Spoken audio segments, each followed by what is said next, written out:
Magic Quirt by Hubbard. Giddy up there, you Mac. Giddy up, Bessie.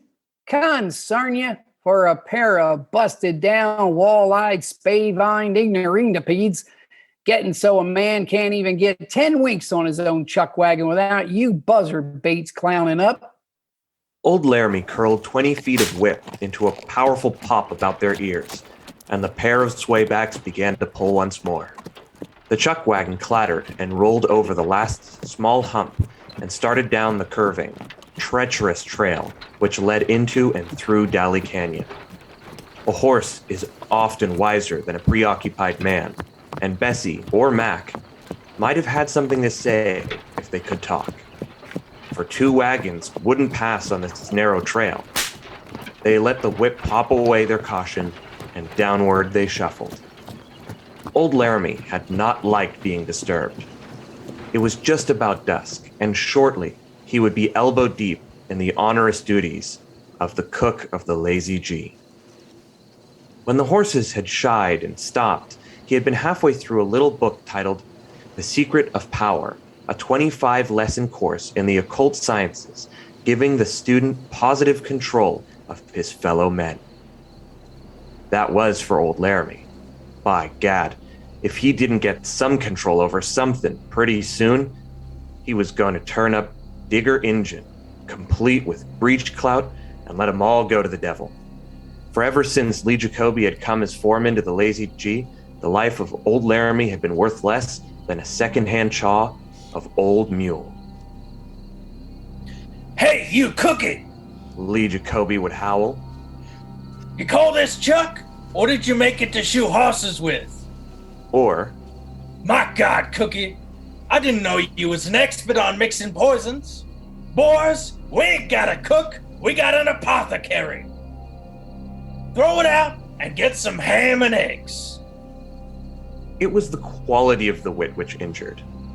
For as an old-time chef of the cow camps, Laramie was not unused to joshing. But ye gods, it ought to at least be funny. And it never ought to be followed up with dumping of perfectly edible chuck on the ground. The punchers of the Lazy G followed the leader. They weren't the old crowd. Ever since the kid's pa got killed in Laredo, old hands had been drifting. First came Lee Jacoby with his cock-of-the-walk brutality, and then followed Rannies who were better suited for the foreman's taste. They never consulted the kid. Young Tom Gregory had lost his mother when he was born, and his old man when he was 13.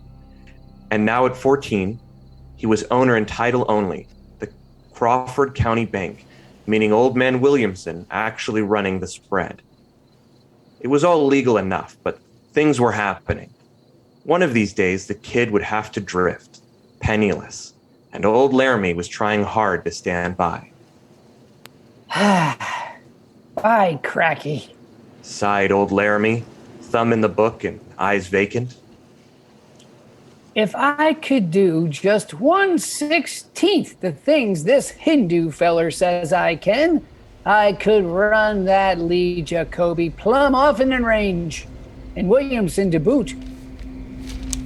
He looked back into the book, read a moment, and then growled with determination. And the Bolger twins likewise. Wrapped in this glorious dream, he didn't even begin to hear what was happening ahead. He drew an imaginary gun from an imaginary holster and said to the imaginary Gus Bolger the same that had shot the kid's pa. You're powerless. With the magic wave of my left paw, I create you a statue. With a quick thumbing of my right, I create you a corpse. But it wasn't old Laramie's imaginary gun. It was a real, honest-to-gosh shooting iron, and Bessie and Mac recognized it as such. Reared against the remorseless weight of unbraked wagon, got shoved ahead, reared again, and then bronc-fashioned, scared to death, lit out like the cannonball stage straight down the curving road. Whoever it was that had shot was not in sight. The road's curve hit him, but the speed with which old Laramie was traveling would very shortly remedy that. His old slouch hat whipped back in the hurricane, and the chin thong nearly strangled him. He tried to grind home the brake shoe, but he missed and had to use both hands and both feet to hold on. The reins were loosely tied to the brake, and to reach them was impossible. He couldn't reach his rabbit's foot, and his little Jim Dandy guaranteed lucky rings carelessly left in camp. Old Laramie once upon a time had been as tough as the next one. But 3 bullet holes, a sense of defeat, and old age had ended that. He screamed like a wounded mountain lion, and the scenery blurred by. The chuck wagon finished the curve on 2 wheels, swapped to the other 2, came back and tried to lean over the 100-foot drop into the dry stream bed. Straight ahead were 6 pack animals, clinging to the cliff beside the road as only burros can do. Directly in the track of the plunging wagon were 2 mounted men, holding guns on somebody or something out of old Laramie's view. But the horsemen weren't there long. They gave a wide-eyed look at the commenting wagon and dug spur. Their outraged mounts reared and fought to break away down the road in an uncontrolled run. The riders were out of sight and still going an instant later when Mac, tangling with the sideswipe burro, upset the truck wagon entire, flat and loud in the middle of the road. Old Laramie floated to an easy landing in sand and sagebush. The sound of breaking crockery gradually ceased to echo in the surrounding arroyos. The dust dropped slowly down in the dusk. Old Laramie spat, sat up, felt of his bones, and then swore luridly and long. That seemed to relieve him somewhat, and he looked at his horses. They were bruised, but had struggled to their feet, with no bones broken. The chuck wagon, however, had spilled everything from frying pans to cockroaches. Gracias, gracias, Wailed somebody. gracias, amigo, gracias, empanadas para todos mandados. Old Laramie understood very little Spanish, but he knew he was being thanked, and he turned to find a small fat Indian from over the line waddling up, bowing and advancing. 3 small children now rose wide-eyed from the brush, and a woman as fat as her man came off a rock above the trail carrying a 4th child. It was a very strange thing, thought Laramie. Sure, these Mexican Indians didn't seem to be good bait for the outlaws. The flood of Spanish went on with so much flinging of the arms, and when it seemed that he was about to get kissed by the woman, Laramie got gruff. Hell, was it nothing? Now give me a hand with this here wagon. They gave him a hand. The 3 kids picked up groceries and pans while the man and his wife aided to rig a block and tackle to right the wagon. It was quite dark when the task was done, and Laramie, less breakage, was ready to proceed on his way. He was getting mighty anxious when he thought of how Lee Jacoby would take this, for he should have been at Camp 7-something before supper time. The little Indian was jabbering with more things. Now quit it. I would have done it for anybody. But just now, I gotta go. Señor, su pago. Pago yourself. But I gotta go. Look, I'm going to be roasted, cloves, hooves, and hide as it is. The Indian was pulling forth a fat stack. From it, he poured a small torrent of silver and gold coins. Laramie's eyes popped. So that was the bait. But he found that he was about to be paid. This unsettled him. Dang it! You ornery little cactus eater! I didn't do you no favor on purpose. My horses run away, and I had The to Indian go get tried to push the money at him, but he finally succeeded in pushing it back. There was an immediate conference between the Mexican and his wife, and finally, the man went to the sad little burros and dug into a pack. The thing which he now extended to Laramie glittered in the starlight, and the man made a valiant attempt at English. See, this thing, latigo, make big man, muy fuerte man, latigo he take. Big man make, muy fuerte. Me not Indian, me Aztecas. You savvy? You keep, you big man. Mucho lucky, mucho. Puzzled, Laramie took the object and found it to be a silver-mounted quirt. He was too anxious to get to Camp 7 to delay, and so saluting with the quirt, hastily got started before the thanks began again. Mac and Bessie picked their way amongst the rocks of the canyon and soon came out on the flat, where in the distance a fire marked the whereabouts of Camp 7.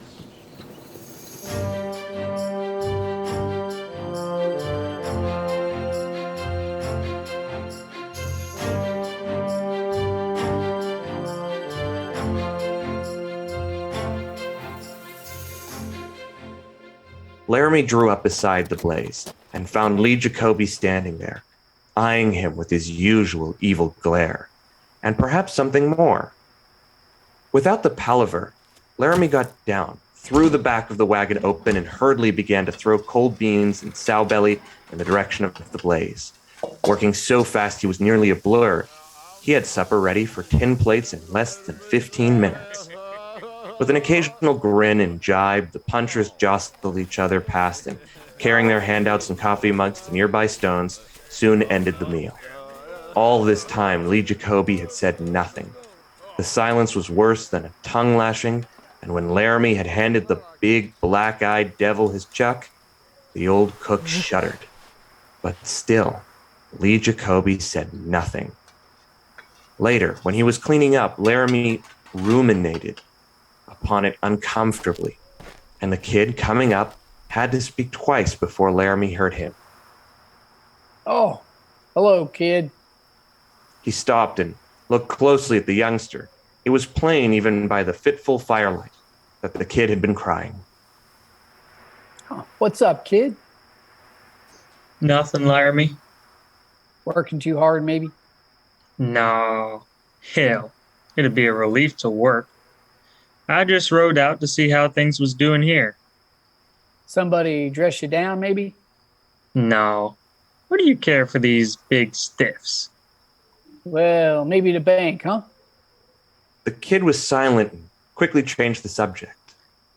That grub sure was welcome, Laramie. Ever since Sing Lee quit at the main ranch, I just about starved to death. Sing Lee? Oh, come on now, kid. Why would he quit? By jumping sassafras, somebody better... No, Laramie. It just had to be that way, that's all. Williamson said a private cook for the owner might have been all right when my pa was alive, but it was silly paying a chink just to feed one boy. It's the beginning of the end, Laramie. With stock disappearing. Kid, I've been out in the camps for 3 solid weeks, and today I was out of grub and had to go into Crawford, and that's as near to news as I've been in a month. Now, why in the name of Beelzebub didn't you tell Williamson to go to hell? Why, if I'd been there... But he broke it off, suddenly ashamed. If he'd been there, he would have done nothing. It was hell to have your nerve gone. There had been a time when he hadn't been old Laramie. Young Laramie had been a gentleman to walk soft around. But that was before Bill Thompson. If he'd been there, he wouldn't have done a thing. He got back to the dishes, the water raw and stinging on the scar off his gun hand. The kid started to dry on a flour sack. Them damned Bolger twins rode through about an hour back. He said conversationally. Seemed like they was in a hurry. Horses all lathered. By the eternal, them's who it was. And he promptly told the kid in confidence what had happened back in Dally Canyon. Nearly finished, he reached into the wagon and pulled out the quirt. Say, that's foo-for-all. And he turned it around in his hands. What'd he say? He said, hell, I could never get the hang of that spiggity stuff. He said he was a Aztec and that this here thing would make me a big man. Aztec? Say, Laramie, There's an Aztec priest lives over by Blue Butte. Regular medicine man he is. Cave full of bats and stone idols. I've been over there 6, 7 times, but I never had the nerve to go up to the place. But one day, nobody was home, and I rid close by and peeked in. And say, it'd make your blood run cold. Stone idols with big green eyes. I bet he makes human sacrifices and everything. Laramie looked wonderingly at the kid, and then at the quirt. For the first time, he saw the design. The handle consisted of a coiled serpent whose head was the top, and 2 great green eyes stared back at him. Suddenly, he felt bewitched and thrust the gift from him. You're lucky he didn't put no spell on you. I remember when Sing Lee almost jumped out the window when that old Aztec came up to the door. Sing Lee said the devil was with an evil eye. If I was you, I'd put that away mighty careful. There's no telling what it might be. Half hypnotized by the green-eyed serpent, old Laramie shoved it out of sight. He knew not quite where in the darkness. He had not the benefit any more than the unlettered kid of a higher education which sternly forbade superstition. And besides, that snake was enough to give anybody the creeps. The fire burned low and the punchers took to their bedrolls, and old Laramie soon slept between the wagon wheels, wondering about what would happen to the kid, wondering about why Lee Jacoby hadn't jumped him, and then entangled in a series of dreams which culminated in a nightmare. So horrible that it brought him stifled from out of his blankets, pawing for his foes, every hair erect on his head. The fire was out, and the night was still.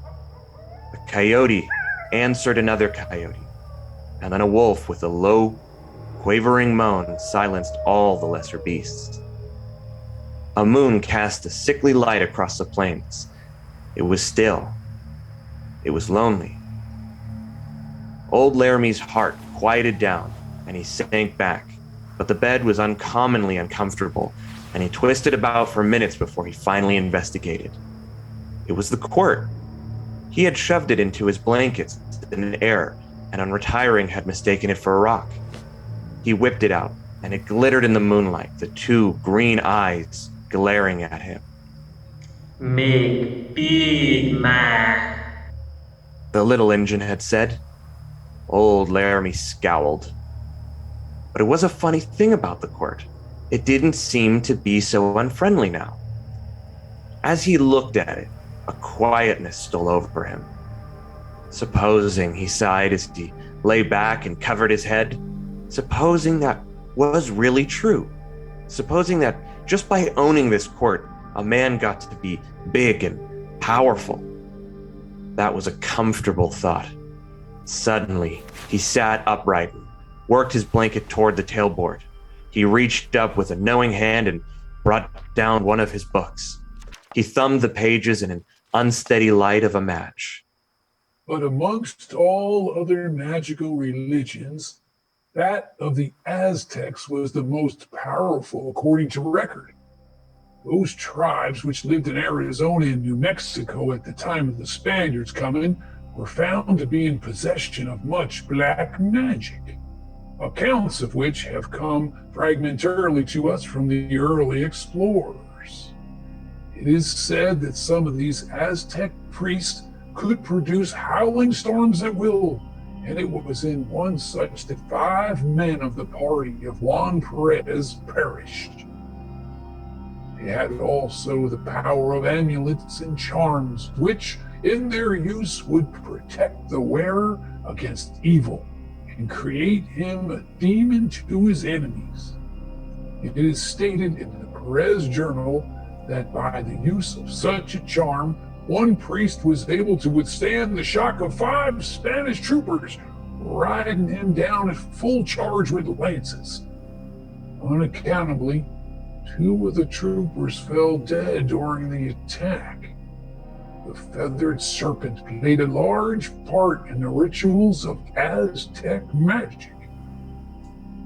Unsteadily, old Laramie grabbed the quirt.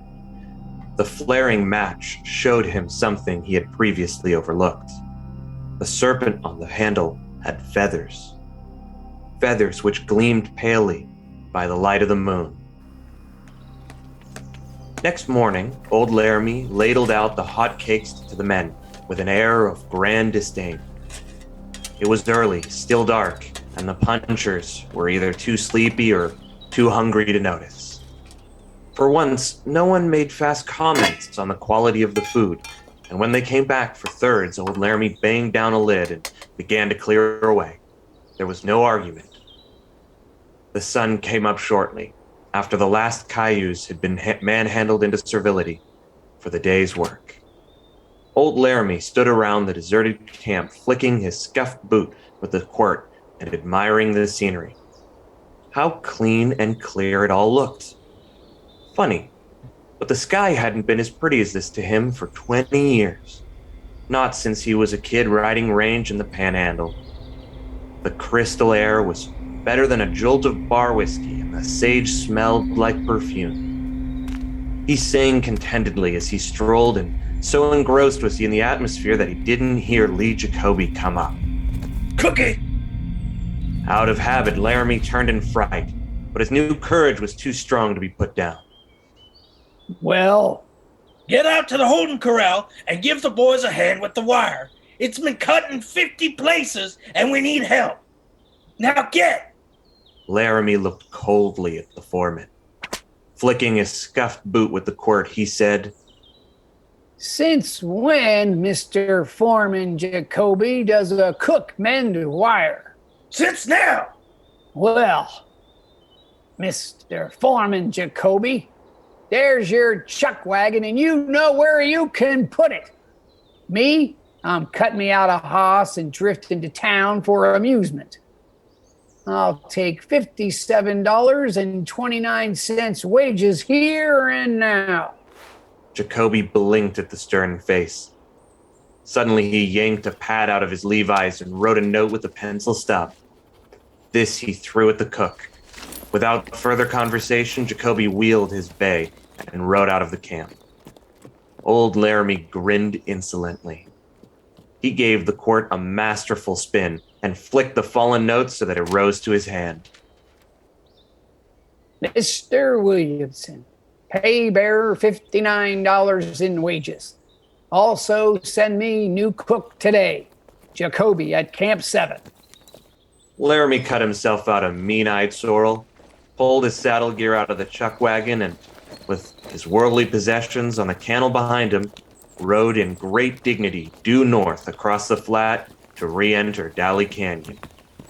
He had gone about 3 miles and had just finished contemplating his scene of triumph in great magnification when hoofbeats rolled up the road behind him.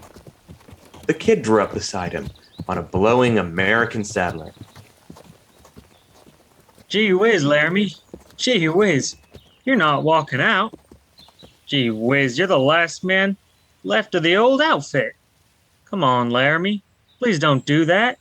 You don't know. Sonny, if you want to take a ride, come along into town and watch my triumph. Saying which, old Laramie produced a Colt 44 from thin air and blew a straggling cactus clean out of the ground. He puffed the smoke from the barrel, slid the weapon into its holster. Gee, what's up, Laramie? The old puncher grandly ignored the boy and rode through the warming day toward Crawford. After a couple hours, the false fronts and daub of the town shimmered into the sight throughout the heat waves. Laramie tied the mean-eyed sorrel up to the rail in front of the bank. You wait here, He said, then bow legs creaking, waddled into the front door of the bank. It was dim and cool in the interior, and it took a moment for old Laramie's ancient eyes to accustom themselves to the gloom. Finally, he saw Williamson beyond the counter at a desk. Without ceremony, old Laramie shoved through the gate and dug the note from his belt to toss it on the desk. Williamson was looking at him oddly.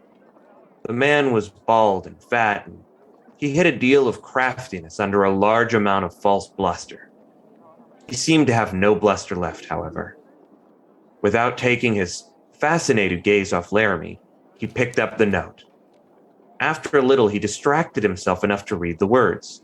His hands shook a trifle, and he got up hurriedly. "Give this man his pay. Said Williamson to the cashier, and then to old Laramie.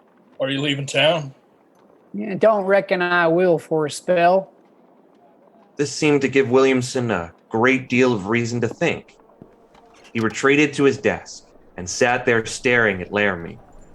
The puncher yanked his money to him and stuffed it in his belt. With one last truculent glare at Williamson, he went out into the glaring sunlight and untied his sorrel. What's it all about? Everything's just going fine. He led his horse down the street to the Oasis Saloon and tied him up again. The kid tagged in after him, wondering if Laramie meant to go on a drunk. But Laramie passed straight on by the bar and came up before a faro layout. The gambler was amusing himself in the deserted house by betting small sums against his own bank. He had had a good lunch and felt peaceful. He smiled woodenly at Laramie, very glad to have a customer who might, even this early in the day, attract others. Laramie glanced up at the picture of the tiger on the wall, and then at the 13 spades, face up on the layout. "Like to do some gambling?" said the dealer unnecessarily. With a flip, Laramie threw the gold pieces on the bar. The dealer swept the double eagle into the till and advanced $20 worth of chips. He shuffled the deck, cut it, and thrust it into the dealing box. The face-up card showing in the deal box was the 10 of diamonds. Unreasonably, since there was only 3 more 10s in that deck, Laramie tossed $5 on the spade 10 on the layout. The dealer grinned inwardly, for here he was sure he had a fool whose money would soon be parted. He lay the face-up card aside, his long white fingers sliding it smoothly out of the box. The 6 of hearts came to view. This being the losing card, he slid out and placed beside the box. And as it slid, the 10 of clubs came startlingly into view. The dealer permitted no sign of surprise to escape him. He paid the bet, kept the case on the board beside him, watched for old Laramie to make his next bet. He permitted again no sign of amazement, for Laramie let it all ride on the 10 to win. Neatly, the dealer discarded the last winning card and disclosed the 3 of diamonds as the next loser. This he laid beside the box, starting a precise pile. He blinked ever so slightly, for there lay the 10 of spades. There was just a hint of jerk in his hand as he tumbled out the chips. He kept the case, saw that Laramie had left the whole pile on the layout 10, and with some slight impatience discarded. The next losing card was the 3 of spades, and with a yank, which he intended to be triumphant, the dealer pulled it and started to lay it on the neat pile. His hand halted midair, for the 10 of hearts had been disclosed to full view. Angrily, the dealer thumped the chips down on Laramie's bet, and by now the pile was spilling both ways. Laramie raked it all in, unsmiling, confident, and laid 4 blues before him. Now I think I will try aces. The dealer permitted himself a private grin. He'd get that stack back, no fear of that. And so he put the discard aside, laid out the 9 of clubs as the loser, and then scowled blackly at the ace of diamonds, which beamed at him from the deal box. The chips nearly cracked as he paid the debt. "Letting it ride?" Nope. The next winner is going to be a 2-spot. And he bet 8 blues to prove it. And if you twist the deck around any, your lungs sure could stand some ventilation.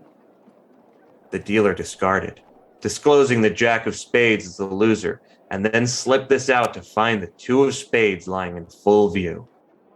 The kid understood very little of faro, and cared less. He was uneasy at this change in his friend, and besides this, the sour smell of the saloon gagged him slightly. He wandered out into the street and watched two dogs fighting half-heartedly in the heavy dust of the road. This was so slow that he glanced around for greater amusement and was rooted by the sight of Gus Bolger stepping out on the sidewalk before the bank with Williamson at his elbow. He knew it was Gus, for he was the smaller of the fraternal twins. The man's face was narrow, his visage dark, his eyes light gray and cold. Everything about him seemed stealthy and shadowed. Gus Bolger turned from the banker and waved covertly to someone across the street. Then, keeping to the wall, Bolger came toward the oasis, hand resting on his gun butt. The kid trusted he had not been seen. He backed hastily into the oasis and sprinted to the faro layout. Laramie, Gus Bolger is coming in here. And don't pester me, Sonny. Said old Laramie with impatience, for he had just lost his first betting. Though it had been small, it bothered him. He was about to place his next when the import of the kid's message came into his brain. He heard a light footfall in the door and whirled. Gus Bolger stood lightly balanced, leaning slightly forward, gun hand tense and still at his side. You! There at the table! Come outside! I want to talk to you. Laramie felt his heart start to climb, and then the quirt brushed his leg. He steadied. If you're so anxious to converse, I reckon this is as good a spot as any. He was aware of the dealer ducking into cover, and the lone bartender vanishing behind the glasses on the bar. Come along here. You wouldn't want to make trouble. I ain't making no trouble, but maybe I'll unmake some. Say your say, Bolger, or draw, if you ain't too yeller. The kid was shaking as he moved to one side. He had no gun, and his only friend in the world was about to leave it. For Bolger was known for these things, and the kid's pa, though it was said in Laredo that the break was far from even, had been killed by this very man. Bolger's hand blurred. His left stabbed down to fan, but he never connected with his hammer. 3 shots, tight together and loud as doom, shook Gus Bolger back. Bolger, dead even as he fell, lurched into the window and fell sideways amid a shower of glass upon the boardwalk. The last piece shook free from the arch, which said Oasis, and fell with one last musical tinkle. With a quick sprint, old Laramie reached the body, gun ready just in case. But his last shot had been high, and there wasn't any reason to suspect, from the look of the face, that Bolger would terrorize anyone again. Look out! Laramie dived sideways, and the slug tore splinters from the wall, where an instant before he had stood. Laramie wheeled toward the shot, still falling sideways. Across the street, Winchester raised and sighted, was Ray Bolger, striving insanely to get Laramie in his sights again. But his horse was restive, and shooting from the saddle was not good. Ray Bolger dived out of leather and behind one of the fire barrels, which lay at intervals in the street. Laramie scrambled under a hitch rail and took cover behind the Oasis watering trough. A slug struck a nail and glanced away with a shrill metallic yowl. With an unsteady hand, Laramie replaced the 3 empties in his .44. He saw the kid hovering in the doorway behind him. Get out of that! The kid dived back into the shadows, and another slug broke the remaining window of the Oasis. But the shot had cost Ray Bolger his cover for an instant, and Laramie took a snapshot at the exposed gun barrel and hand. The shot was too tough, and the next moment another bullet yowled away from the trough. A third drove through the corner, and a stream of water jetted out to raise dust as it hit. Laramie gripped the quirt. He looked behind him and saw a 3-foot opening under the high boardwalk. Snake fashion, keeping cover with the water trough, he went under the walk, and in its shadow worked his way 10 feet to the left. Anxiously, Bolger was seeking his enemy, exposing part of his face, then his shoulder. Drawing very careful aim, the old cowpuncher sighted and let the hammer fall. The bullet glanced from the side of the water barrel and tore flying splinters away. Blinded and crazed with pain of his lacerated eyes, Bulger sprang up and took the second shot, instantly following squarely in the chest. Laramie cautiously sidled across the street, eyes leery for another attack. He rolled Ray Bulger over with his foot. The man was breathing hoarsely. There was a flurry of action in front of the bank a moment later. Williamson caught up the kid's American saddler from the hitch rack, mounted and started to spur away. Laramie blinked, saw the wild backward glance Williamson gave him, which suddenly made sense. He levered a new cartridge into Bulger's Winchester and very carefully laid his sights. The target was 100 yards off, but traveling straight away. Laramie squeezed the trigger. He thought he saw the banker lurch, but he did not fall, and the saddler went streaking out of range. The dealer and other citizens came out to cluster around the dead man and the wounded gunman. A doctor came shortly, still in his shirt sleeves as he had napped after lunch. He shook his head over Ray Bulger, but had the man taken into the oasis and laid on a pool table.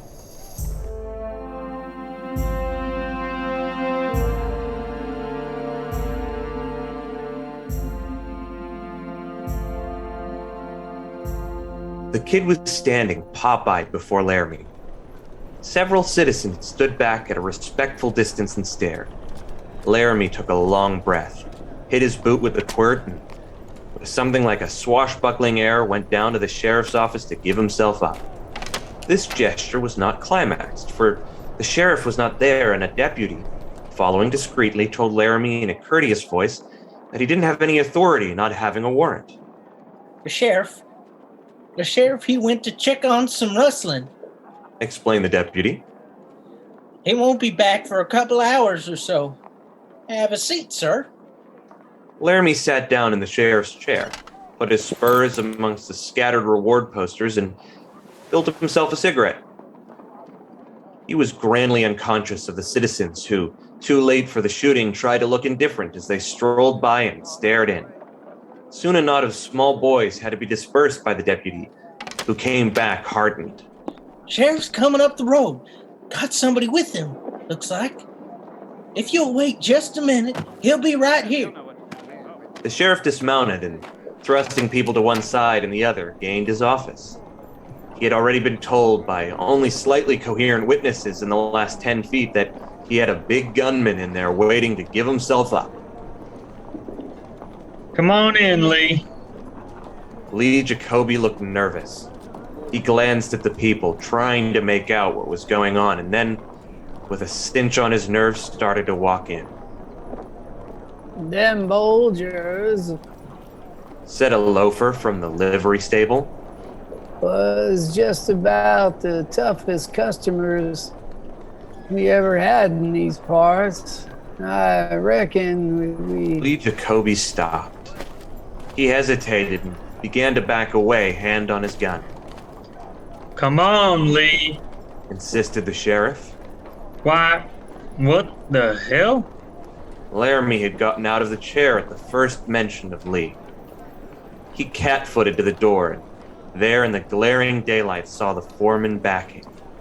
Stop him! Cried Laramie, more lights dawning. Now stop him quick! Sheriff Quayle never moved quicker than the spectators. He stepped to one side in the cleared lane, not knowing which man might be what. The deputy got himself a desk as a bullet backstop. Drop your gun or I'll blow you in half. Lee Jacoby foolishly grunted in relief. He had been expecting at least a U.S. deputy marshal. But Laramie... Stand where you be, Sheriff. First man that makes a move to stop me is dead. He had reached his horse and was about to mount. Come on down or I shoot. The old man never saw Lee Jacoby drop. There was flame and a smashing blow on Laramie's hip, another which spun him half around. He fell across the doorway. Next man that gets ideas gets the same, shouted Jacoby, and completed the mount. He started to swing away, smoking gun covering them all, when 3 explosions almost together tore at people's nerves. The sheriff ducked back, and when he looked again, Jacoby's horse was running crazily at the boardwalk across the street, and one Lee Jacoby was slowly falling into himself in the dust. The foreman's fallen gun was turning like a small pinwheel in the dirt. After a while, when they had all thrown a blanket over the body, they tried to pick Laramie off the walk. He was not in a mood to be manhandled. Now, getting off of me, by gollies. It's getting so a man can't even rest without having a whole stampede making a trail of him. They helped him get to his feet and looked for blood. And there was blood. The slug had struck his cartridge belt, exploding 2 bullets, which in their turn had given him flesh wounds in the left armpit. But even so, the bruises made it hard for him to walk. "Okay," Sheriff, said the doctor. Ray wants a word with you before he passes. What's this? Another one? It's Bunker Hill Day. Said the sheriff grimly. He started to the oasis. No, he's in the Emporium. Said he didn't want to die in a saloon with his boots on. So he is amongst the dress goods. If it makes any difference. The kid helped old Laramie follow, and they found the dying gunman holding on hard to what life remained. All right, Bulger. Said the sheriff. What is it? "I got something to say. The Olin got Lee, didn't he?" Dead center. I ain't no Sunday school boy, but I got my ideals. Got any fault? Got any fault to find with that? None. Well, I tell you, I ain't going to hell with murder on my soul. Gus is dead. Lee's dead, and the sawbone says I won't be long. It was me who done in Tom Gregory. This kid's pa in Laredo. Gus stood him up for a showdown, and he pretended to draw. I shot him from an alley. He brooded for a moment, and then he never even seen me. And it wasn't even because I didn't like him. He was always straight with us, so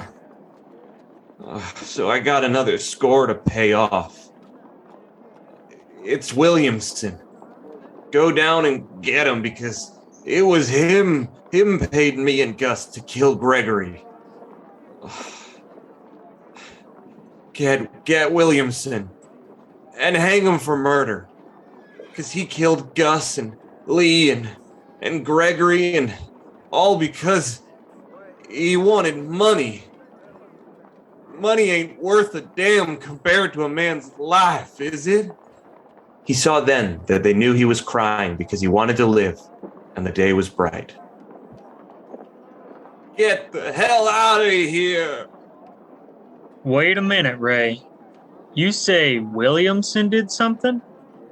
But what? Ray Bulger looked at him incredulously. You mean you wasn't told? What's what? Why, hell. Williamson was the one that hired us to kill Gregory. He put Lee in charge of us as foreman of the Lazy G, and then he hired us to rustle stock off the Lazy G until he could force out young Gregory. We run the stock over the border, but a Mex took it. Sent the payback by an old Indian. Aztec, he said he was, but I don't savvy too much Spanish. Gus did that. Used a bunch of kids and pack burros as blind, and came up here to tip us off for the next drive and to bring Williamson the pay they wouldn't trust us. I don't savvy nothing, but Anyway, the old Indian wasn't satisfied with his cut, and he was blackmailing Williamson. So Williamson refused and sent me and Gus to kill the blabber. But the wagon came down on us while we was doing it, and we doesn't stay. We thought we hit him, but there was no blood out there this morning, and we couldn't find the Indian. Bulger looked with agonized eyes at Laramie. He didn't even tell you? I don't speak no Spanish. Oh my God. All for nothing. All for... He began to cough, and Laramie turned away. Well, kid, you got your spread all set, because what Williamson got paid will be adjudicated to be urine. And I guess I better go back to my faro game. Laramie, would you take the job of foreman at $150 a month? Laramie looked at the kid and smiled. Sure, glad to. But now... Old Aztec, huh? The proprietor of the Emporium was saying. Who'd have dreamt it? Why, that fat old geezer and his lardy wife used to come in here every couple weeks and sell me a lot of trash, cheap, like these. Laramie turned around, suddenly interested, and found that the storekeeper was holding up a very interesting item. Fancy, huh? Oh, the big ranch owners across the border carry them. Mark of a big man.